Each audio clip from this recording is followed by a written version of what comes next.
যে এই রাতে দাঁড়িয়েও আপনারা তো জুলাইতেও আসলে অনেক নারীদের অংশগ্রহণ আমরা দেখেছি, মানে হাদিকে কেন্দ্র করে এই উন্মাদনা নারীদের মধ্যে আসলে কেন এত ছড়িয়ে পড়লো? ওকে, আমি 24-এও মাঠে ছিলাম। আমি 24-এও মাঠে ছিলাম। আমি রাজুকুতর মডেল কলেজে পড়তাম। তখন আমি উত্তরাতে নেমেছি। আমার মা কখনো আমাকে না করেনি, বরং অনুপ্রেরণা জুগিয়েছে। আজকেও একইভাবে আমি যখন বাসা থেকে বের হই, মাকে বলে আসি মা আমি প্রোটেস্টে যাচ্ছি হাদি ভাইয়ের জন্য। মা আমাকে উল্টা উৎসাহিত করে বলে হ্যাঁ, লাস্টের জন্য শেষ পর্যন্ত তোমরা জয় নিয়ে ফিরো। মাদের চাও এটা ছিল, জয় নিয়ে ফিরো। আমি আজকে এখানে আসার পরে দেশের অবস্থা যেরকম, ককটেল মারা হয়েছে গত 2 দিন আগেও, এখানে অনেক কিছু হতে পারতো, মা সেটা ভাবে নাই। হাদি ভাই এমন একজন মানুষ যিনি থাকলে হয়তো আজকে বাংলাদেশে কিছুদিন পরে ইলেকশনটা হয়তো মহা বিপ্লবে পরিণত হতে পারতো। আমাদের দেখা গেছে এমন একজন মহানায়ক, আমাদের বাংলাদেশের পলিটিক্যাল রাজনীতির ধারা যেরকম হয়তো সেটা বদলে যেত। এমন কিছু তার উক্তি, এমন কিছু কোট আমাদের মধ্যে দিয়ে গেছে আমাদের জেনারেশনকে। আগামী 50 বছর কেন, কয়েকটা সেঞ্চুরিতে হয়তো এরকম কাউকে পাবো কিনা আমরা সন্দেহ আছে। আর ওনার কোটগুলো প্রত্যেকটা আমাদের ইয়াং জেনারেশন এমন ভাবে স্পর্শ করে। উনি মারা যাওয়ার পরে, এই যে আপনারা দেখেছেন শহীদ প্রেসিডেন্ট জিয়াউর রহমান মারা যাওয়ার পরে যখন আন্দোলন হয়েছিল, হাদি ভাই মারা যাওয়ার পরে এরকম করে হৃদয়কে স্পর্শ করেছে, আমাদের হৃদয়কে এভাবে স্পর্শ করেছে যে আওয়ামী লীগ বিএনপির সর্বদল নির্বিশেষে সবাই আমরা কেঁদেছি।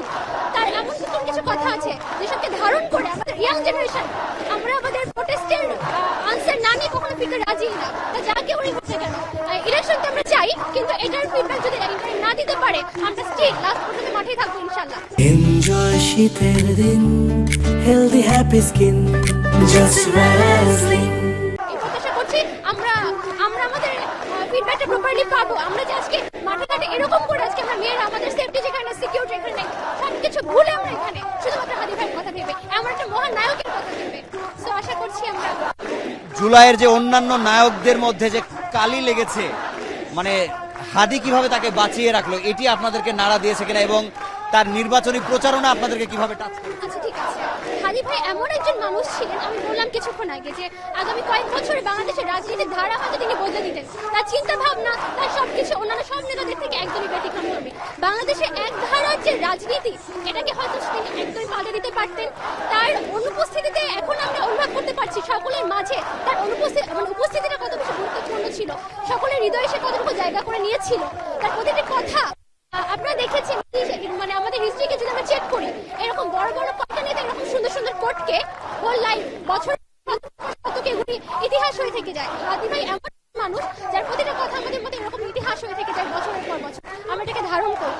এবং আপনি যেটা বললেন অন্যান্য লিডারের গায়ে যে কাজ গেছে আমরা দেখছি, প্রোটেস্টের তাদের উক্তিগুলো যেরকম ছিল, আমাদেরকে এনকারেজ করার ধারা যেরকম ছিল, নির্দিষ্ট সময় পরে তাদের পথ বদলে ফেলেছে। এটা একদম এক্সপেক্টেড ছিল না।